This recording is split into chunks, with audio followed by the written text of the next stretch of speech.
Me too. Me too. Okay, bear with me. I sometimes don't know how to run this. So how many of you know what the word mixed animal veterinarian, what that means? What does it mean? Okay. Right? She gets a piece of candy. Yeah, I said the same Good thing. job. Oh. So yes. Oh, all right. So all right. Get all kinds of answers. I'm what you I call, said the same thing, but don't worry, everyone can have. I'm what you call a general practitioner. So I have the capabilities and the education to work on any animal that comes through my door.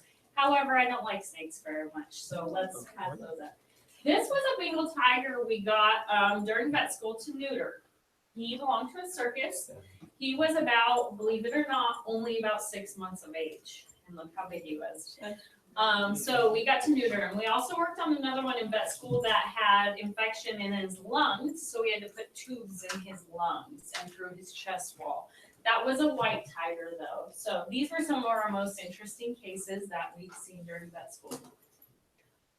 So why did I choose this career? I actually chose this career by a mentor. I got to work with this gentleman that wrote this book. So if anyone, it'll go around the room if you guys want to see it. He was a practitioner in my hometown when I was 8 years old. He's now a dear friend of mine and he's still living. He was an extraordinary horse vet that practiced about an hour north of here. And in the middle of the night, my dad had cattle, and one of the cows that we had, that was having a calf, she needed some help. So in the middle of the night, my dad got me up along with my big sister, Marcy. Got us up in the middle of the night because we wanted to go along to the veterinarian's office at 2 a.m. Our big brother, who was also a senior in high school, went along also. Well, when we got to the vet's office, he looked right at Marcy and I and said, if you guys feel like you can't handle blood because we had to go to surgery with the cow, then you can go up front and wait in the waiting room. Well, I thought that was just no way. I wanted to watch. So we stood back there right into surgery, 1 drop of blood, and we heard this awful noise. My brother had fainted. The senior in high school had fainted at the first sign of blood and hit the brick wall. It knocked everything off the wall and was knocked out. Marcy and my dad hauled him to the hospital, and I stayed and helped Dr. Baker, who wrote this book. So if you guys want to pass that around, you can look at it. But he's still living and is a very good mentor and still loves horses very much. But that's how I was 8 years old when I knew what I wanted to do because I stayed and helped George Baker with the cow. So if you wanted to be a veterinarian, what would you start working on now? One big thing that's going to help you tremendously is good grades and to study. To be a veterinarian, it does take a lot of schooling, and we'll get into that a little bit later. Animal contact hours, if you have any pets at home, record, keep a little notebook, keep a little journal. If you're interested in going to vet school, keep a journal because even feeding your pets counts as animal contact hours. Not only shadowing a veterinarian or shadowing someone at a clinic or coming to my office and watching me for the day, that counts also. But that's one important point that's going to help you if your grades aren't the best. The animal contact hours are going to be huge. Along with volunteering and being involved in your community, I want to tell you this, that will help you in any scholarship you want. If you struggle for money to go to school, that's going to pave your way. Is if you're a volunteer on any scholarship or any application in life, that's huge. Show you volunteer, show you're involved in your community, it's huge. Even at my age, I have to ask my sister, I'm filling out a 50-page application to help pay back some of my student loans. And that's one of the huge factors on my application, and I'm 35 years old, is am I involved in my community and family? And so be involved in your community and volunteer. It's huge in life and it'll get you far. Education, however, you do have to go to school. They prefer you have a bachelor's degree. It can be in anything you choose, but they like you to have a degree first before you attend vet school. So that's a 4-year college. They want you to at least have a bachelor's degree. Mine is actually in biology, but you can get it in just animal science if you really love animals. Mine is biology with the emphasis in chemistry. even though I don't know very much about chemistry. And then I actually went to Shattern State for my undergraduate, so you can attend any college in Nebraska if you want to get your undergraduate done. And then I attended 4 years of actual vet school. So it's 8 total years to do what I do on a daily basis. That's to do just general animals.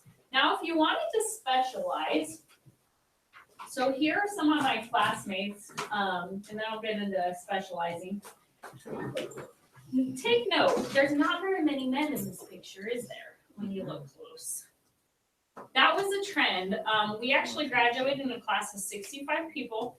There were 7 guys. No. And of them, only 2 of them wanted to practice large animal or equine, like cattle and equine. That's pretty rare, because I practice on cattle and horses every day. And I'm pretty small, but I get the job done. So even though you're a gal, don't be afraid to be a large animal vet, or if you really like horses, to be a horse vet, because where there's will, there's a way, and you can get your job done. And there's a lot of tools and a lot of chutes and stuff that help you along the way. So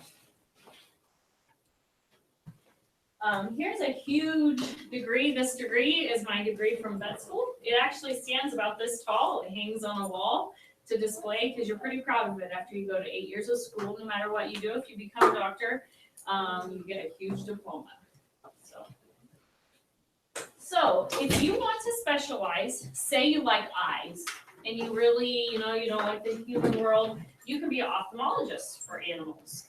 You could be a surgeon for animals. You could be a surgeon for just equine.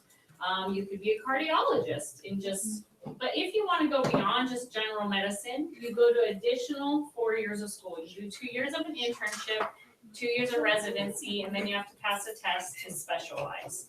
So if you wanted to specialize, you sure could. Or if you like lizards or exotics, you can specialize in anything you want to specialize in. There's also, if you don't like the animals or you don't like the people necessarily, you can work in a lab.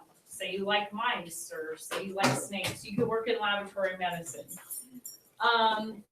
Just like a lot of people, you guys are sitting in the seats right now. Who do you think taught me my veterinary degree? It was a teacher, a veterinary school teacher.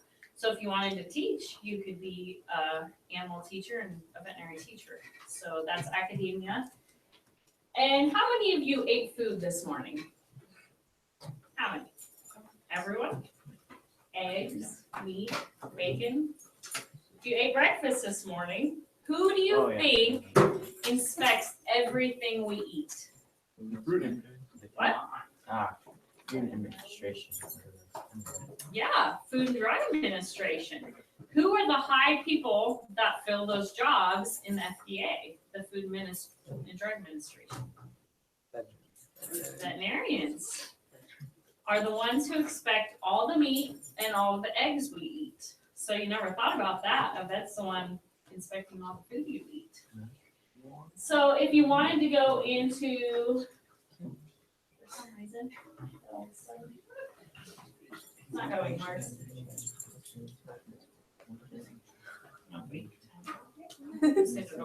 But anyway, if you wanted to be a food inspection service, that is one job in the veterinary world, is food inspection. If you wanted, so there's animals all over the world. You're not limited to where you live. If you want to live in Australia, you can be a veterinarian in Australia. A good friend of mine actually lives in Australia and is a veterinarian. She works on a lot of monkeys, a lot of different fish species. So it's anything you want to do.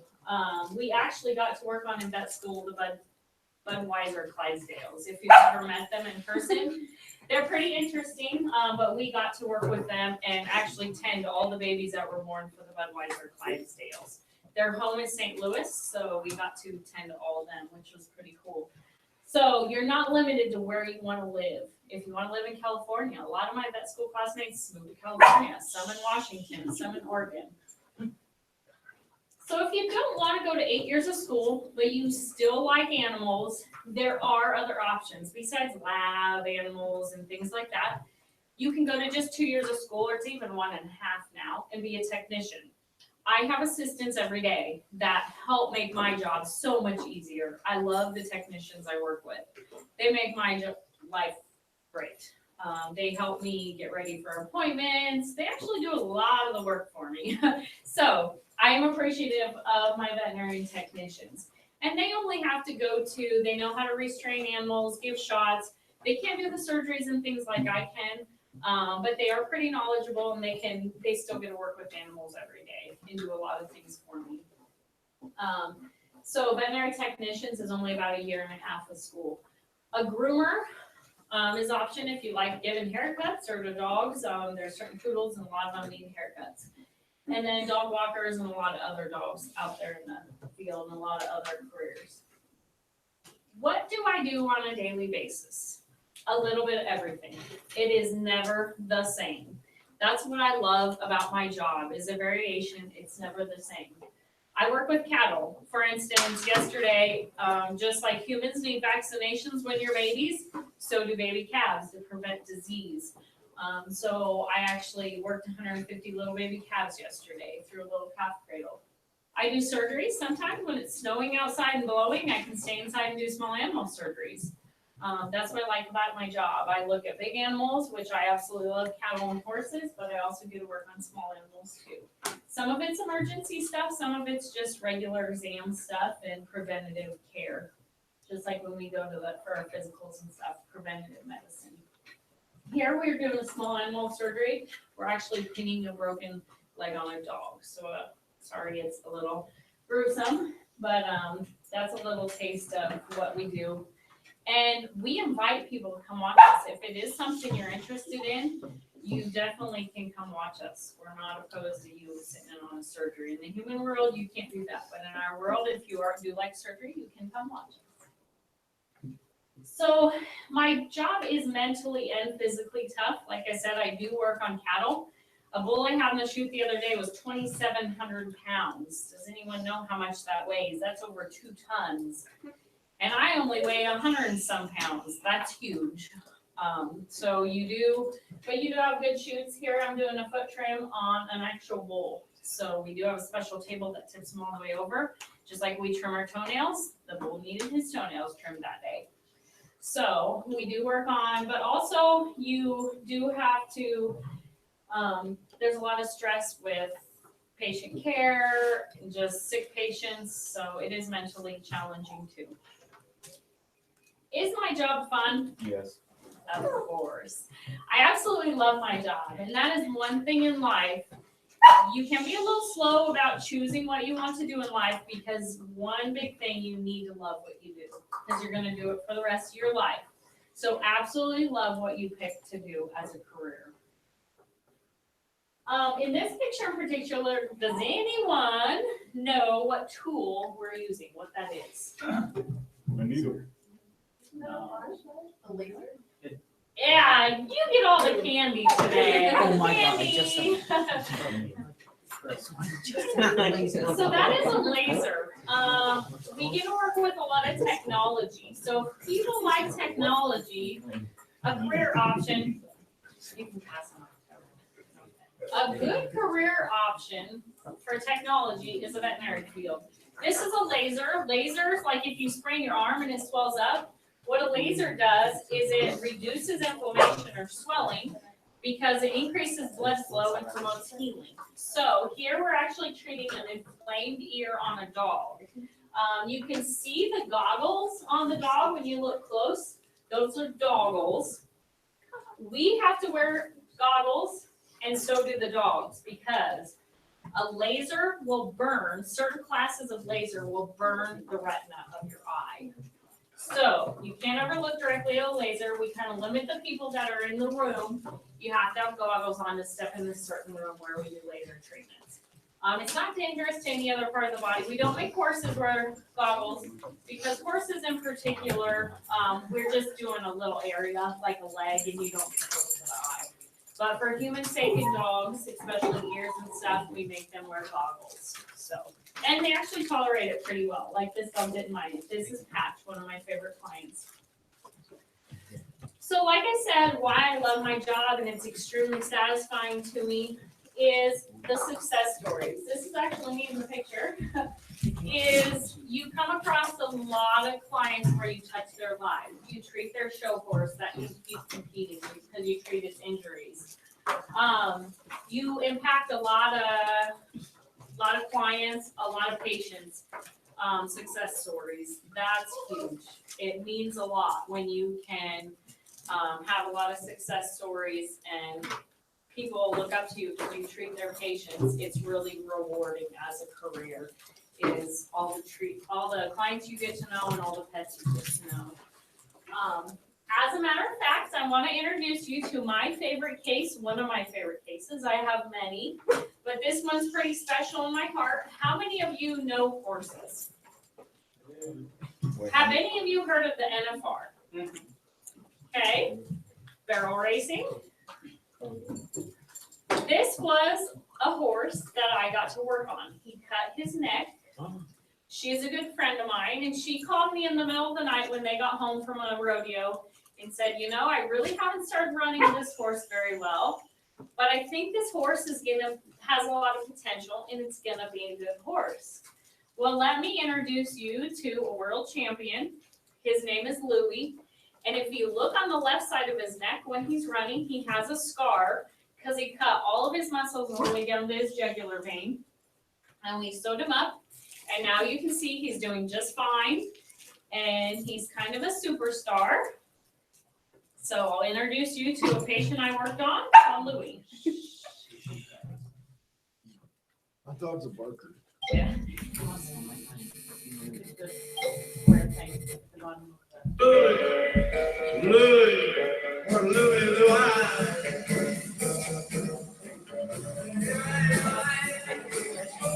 This is a 10-year qualifier.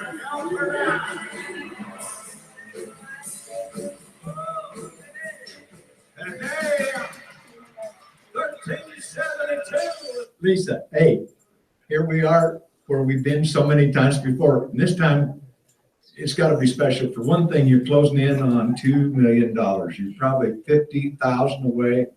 Man, just a couple of nights and you can do that. Oh, I hadn't even thought about that, but yeah, that's just crazy numbers. But yeah, it feels great to be here. It's been a while, so in the winner circle, but yeah, thrilled to be here with you.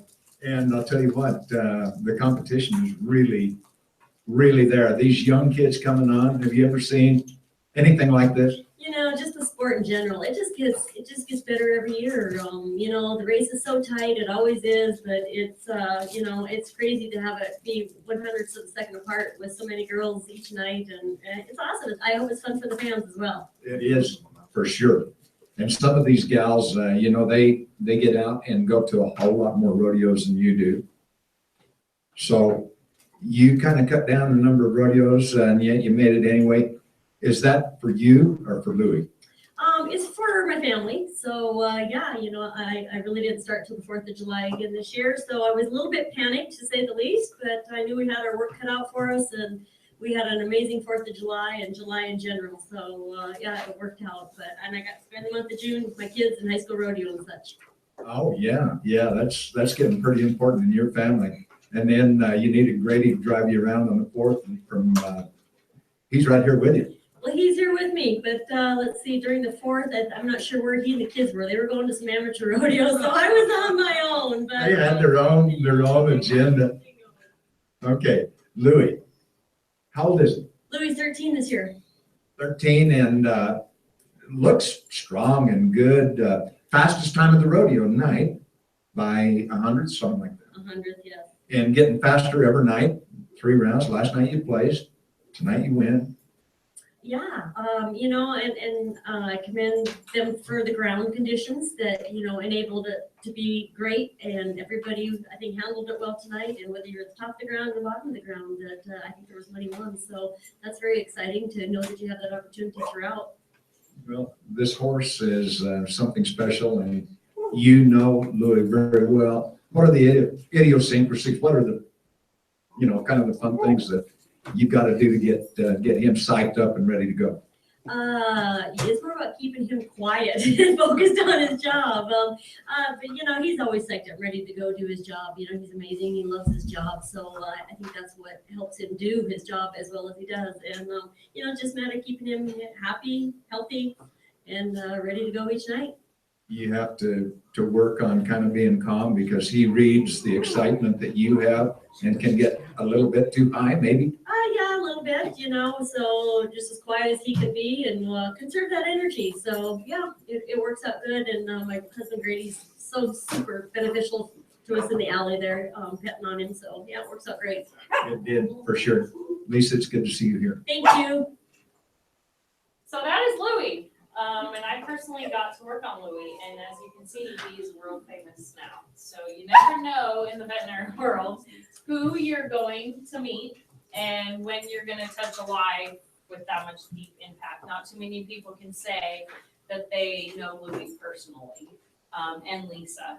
So along with the good with my job, there are some challenges with my job. One, I talked about you need to be tough. There are long hours in certain seasons in any career, and the vet world is one of those, especially if you're a large animal vet like I am. Calving season, you're on call shifts, things, and the weather. It's not always 80 degrees and sunny. Sometimes it's freezing cold and you still have to be tough and go out and do your job. So that's something to keep in mind if you're a large animal vet. Not always if you're a small animal vet, but yes. So if people ask me what is the toughest part of my job, I would have to say saying goodbye to some pets that become close to you, just like pets in your own family. There is a time when you sometimes have to say goodbye, and that's the toughest part of my job is euthanasias. I'm blessed to be able to do euthanasias. That means ending a pet's life who is suffering. Legally, we can end a pet's life that we feel is suffering, and we get to make that call. That's what 8 years of education does for you. It allows you legally to make that decision that that pet is suffering, and we have the education to know it's suffering. And so it is a tough part of our job. However, we are blessed in the human world. Doctors can't do that. We still legally can do that for our pets. So that's a tough one to get to do. So what it takes to be a veterinarian, I have to say top on my list is determination. First of all, you have to get through 8 years of school. That's a lot. But anyone can do it. If I did it, you guys can do it. So compassion. How many people know what compassion is? Compassion means caring. Caring about what you do on a daily basis. Caring for your pets and your clients. That's compassion.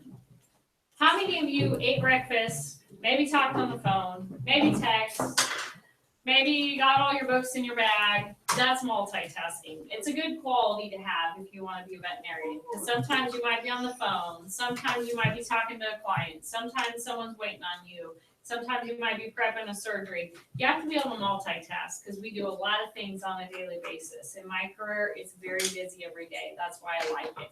I'm extremely busy every day. And of course, I wouldn't be a veterinarian unless you absolutely loved animals, because you're going to work on animals, many, many of them every day. So you got to be able to love animals. My most rewarding project, who's been wanting to get loose for a long time, meet Cheerio. She is actually my dog. Cheerio, I accidentally ran Cheerio over 2 years ago with a pickup truck. However, she is still here, small and mighty. It broke her pelvis. So here's a picture, and you can see a break right here, but you can see how well she recovered. With a good veterinarian, they do recover very well. So you can see every once in a while she wants to go fast. She'll pick up her left leg and hike it up and run on 3 legs. So animals compensate, but if there wasn't a veterinarian there to tend to her, she may not have made it. So it's pretty extraordinary that she's still here with us. She's about 5 years old. Does anyone know what kind of breed she is? Good job. Yep. What So one good thing to do is that you could be doing right now if you're interested in any kind of animal field is study breeds of animals. And know because certain breeds have certain diseases that are common to their breed. So if a client calls you and says, hey, my dog is this kind of breed and is maybe not walking on a leg, it kind of tips your mind to things that can be going on with certain breeds, because certain breeds are noted for certain conditions. What's the number one condition that can be wrong with a Dachshund or weenie dog? Does anyone know? If it showed to me and say the owner said it's not walking on its back end very well, on its back legs, close. Isn't it White? like they're really short? Yes. Yep. She's on the right track. If you notice compared to other dogs, she's extremely long in her back. So she is prone, and her breed is prone to what we call intervertebral disc disease. So basically a slip disc in her spine, kind of like we tweak our back. Dachshunds can do the same thing, and it hurts their spine and can make them paralyzed. So you want to be careful with them jumping up on your bed, on the couch, things like that. Or another thing is keep the weight off them. She is actually a pretty healthy weight because I try to be very responsible about not giving her certain treats and controlling her diet so she stays at a healthy weight. So she doesn't have trouble with her back. Another trivial fact is what were Dachshunds bred for originally? Like labs are bred for hunting, you know, sporting dogs. What were Dachshunds bred for? Found some, man. I have Dachshunds are bred to burrow and get little animals like moles and badgers out of holes. That's why they're close to the ground. Because they like to bury and dig and burrow in the holes. And if we set her free in the yard, she would probably find the first mole or mouse and bring it to us. But they're very bred for that. So that's Cheerio, and she did break her pelvis about 2 years ago, and you can see she's done well since. Every once in a while, you'll see her carrying that back left leg if she wants to go fast, or she'll hop on both back legs if she wants to run really fast. But it's pretty amazing with her getting run over by a pickup that she can actually still walk. It's pretty amazing, so. Does anyone else have any questions? Do you get strays? What's that? Like strays from the streets? We do. We get a lot of strays. A few of my veterinary friends in school actually run humane societies and there is a job as out here in Grand Island, there's a lot of people, there is a veterinary job. They have their own veterinary hired that does the spays because legally they like them to be spayed and neutered before they go home. So that's what one veterinary does is spay all the stray animals that come in and does surgery all day long. So and make sure they're healthy before they go home and find new homes. Any other questions? Do you get pigs? Yes, we get pigs a lot. Not as much in the old days. There used to be a lot of pigs. Not so much now. Now, did you guys know that there is a micro pig out there, which is a potbelly pig that's mini and doesn't ever get big, so you can have it as a house pet. Oh, Jed, better get your report. I know. On skunks, yes, veterinarians can actually descent a skunk or take so they can't spray people. We take out the gland out of the skunk. It's a careful process, but I've known people to descent a skunk so they can't spray if people want them as a house pet. But I haven't actually got to work on any, but I know a friend of mine that does in St. Louis. She's an exotic animal. How many surgeries do you like have? A day? Yeah. We usually do our surgeries in the morning and typically 4 surgeries a day. If it's spays and neuters, if we have something like we plate legs, a broken leg on a dog, then we try only do like 2 because they take us a little bit longer. Emergency surgeries we do at the end of the day. So yeah. But ideally, it depends if you're a small animal, and I like that I can do large and small animals. But some people prefer only to do the small animals, especially in bigger cities. And you may do surgeries, you may rotate where there might be a medicine vet, and you just sit and do the surgeries all day because they might take all the actual appointments and you just do surgeries. So yeah, it depends on where you work and what you wanna do. So, when you have like a goat, like what's usually like? The what? If you get a goat, like what's usually? The number one thing I would say about a goat is deworming. Goats are noted for having worms, intestinal parasites is what we call them. Even on little pygmy pet goats, you wanna make sure you do preventative medicine, which is dewormer. Yep.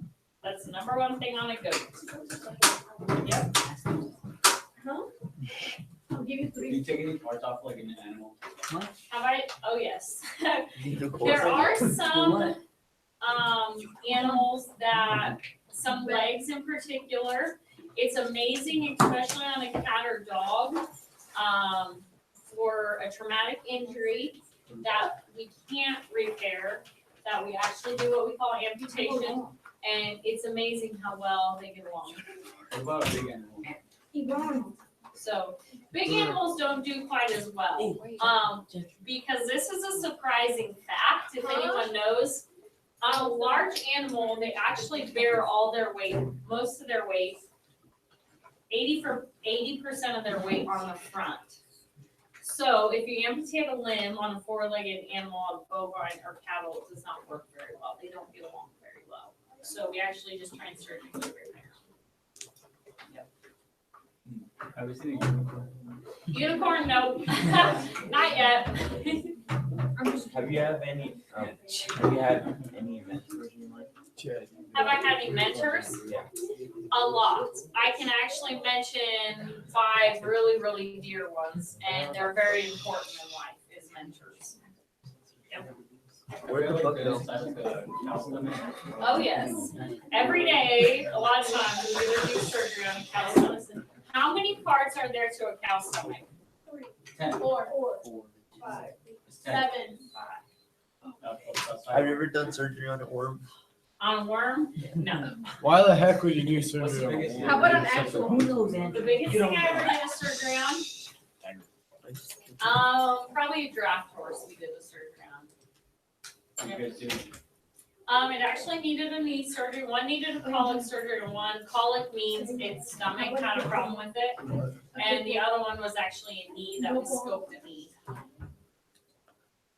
What's the biggest animal you've done a surgery on? That was a draft horse. One of the Budweiser Clydesdales, actually. We got to work on the Budweiser Clydesdales all the time. Go ahead. How long have you been doing your job? I have been a vet for 7 years now, so, since I graduated vet school.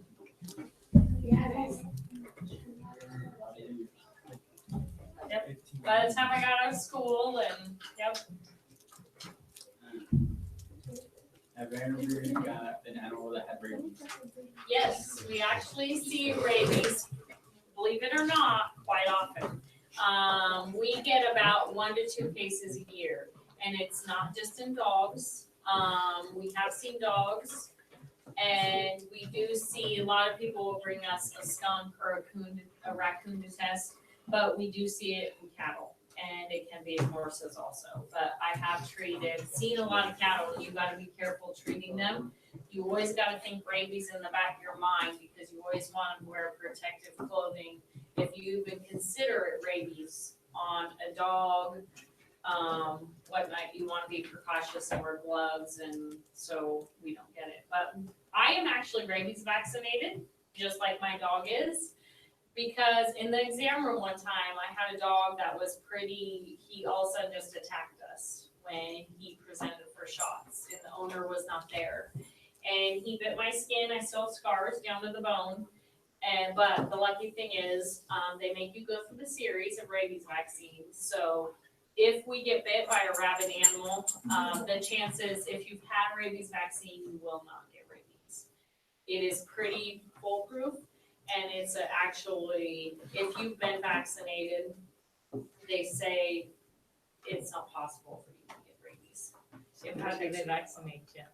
What? How do they vaccinate you? In your arm, you get 5 series. But if you wouldn't be vaccinated and you just be a regular pet owner and you got bit by a rabid animal, you actually have to get the injections in the site you got bit on. Some of them are in the stomach, but otherwise you get bit and you don't have very long. We send it in. It's a procedure, they test the brain for rabies. And so if we suspect the animal has rabies, we actually have to euthanize the pet if they have never been vaccinated. That's why it's very important to vaccinate your own animals for rabies at least, because they will force you, if your dog has never had a rabies vaccine, they'll force you to put it down to euthanize it. But if it's had 1 dose of rabies, it's probably protected for the rest of its life. And they'll look at that, the state veterinarian will say, well, you don't have to put your dog down because he's been vaccinated even once, so. For all vets, are they required to get that? Yes, before we actually get them in vet school, before our 2nd year, they make us go through the series. And then after we graduate, we have to go to a human doctor and get them updated every so often, about every 10 years, just like your tetanus. Yep, but it makes your job a lot comfortable because so many times you may get scratched, bit on a daily basis. It's one of the hazards of the job. So, yeah. Any other questions? What's like the weirdest bacteria or parasite you had to deal with? Parasite? They're kind of interesting. Dogs can get ear mites, which are tiny, tiny mites that cause itching in the ear. They're pretty cool under the microscope. You deal with all kinds of them. They're all interesting to me because I love what I do. Some people think they're gross, but they're kind of interesting to study them. So dogs can actually it's good to put flea and tick preventative. I wouldn't bring her if she didn't have flea and tick preventative on her. I gave her an oral tablet that she just swallows and it prevents her from fleas and ticks for 3 months. And so she won't get any fleas and ticks because if she's outside in the grass, because there's a lot of diseases, just like in humans, that can be spread from fleas and ticks, tick-borne illnesses that can make a dog really sick. So it's really important, not only for your own safety, if they're around your house and in your house, and like her, she may even get on my bed or on my couch. It's safety of your own sake, not just your dog's, to protect them and do preventative stuff. Put flea and tick preventative on them, especially this time of year, starting in April. They need to develop human tick preventative. Yep. Yep. Does the animal have cancer? There are a lot of cancers out there for dogs. And on our, what's the word geriatric mean? Means there's a lot. What? I don't know. Close. If you have a geriatric dog or a person, it's geriatric. What's that mean? It means like someone's ill. I don't know. Guessing. You need to help it. Oh, It's the opposite of a like, baby. yeah. Adult. it came out wrong. Exactly. Oh, she gets another piece of candy, Marcy. Sorry. So, This is the opposite. in our world, we don't say this is an old dog. No, we say it's a geriatric patient. And we see a lot of geriatric patients that have cancer, It's dead. all different types. So just like in the human world, cancer's out there. We worked on I have only got to work on one monkey in vet school, but we see some now. If anyone's been to the zoo in Monroe, outside of Columbus, they personally own all those animals, and we have to health inspect them and look at them, zebras, everything that they have, and they have a monkey there. That by law, in order to keep those animals, they have to be registered with the state. Have you dealt with snakes? With snakes? Yeah. I don't like snakes. That's my only animal I I don't wanna work on. But have you tried working with them? I have had to work with them once. A spider? I don't mind spiders, but. What? I don't mind spiders, but snakes, no. But I have had to work on a corn snake before. That they wanted to find out why he died. How many of you guys have pets? Everyone? Does anyone have a lizard? Anyone have a bird? I know someone that has a bird. She loves birds, that little dog. Oh, this dog likes her birds. I give him a hard time. Anyone have a hermit crab? Isn't like a, There's a lady that's gonna speak later that had hermit crabs. Fish? Anyone got fish? Fish? Dogs? If you love dogs, what kind of dogs you got? An English Terrier. Ah, cool. I have a Chihuahua and I have a Chihuahua Terrier. Gotcha. Y'all know what kind of breed of dog you have? Me? Yeah. I have a Lhasa. Oh, cool. It's not my dog, but it's a Yorkie. Oh, cool. I'm a Chihuahua mixed with the wiener. Oh, cool. My favorite. I have three. We have a lab Oh, and two users. a black lab, a yellow lab? A black lab. Cool. We also have a blue healer / Jack Russell. Oh, cool. And a Chihuahua. Oh, cool. What is up with people in Chihuahua? you got that American Pit Bull. Yeah. Dude, I have a chocolate lab and a black lab mix.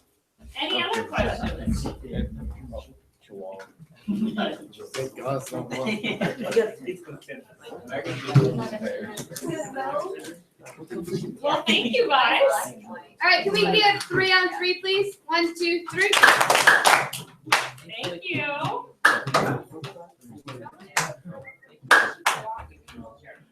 Really?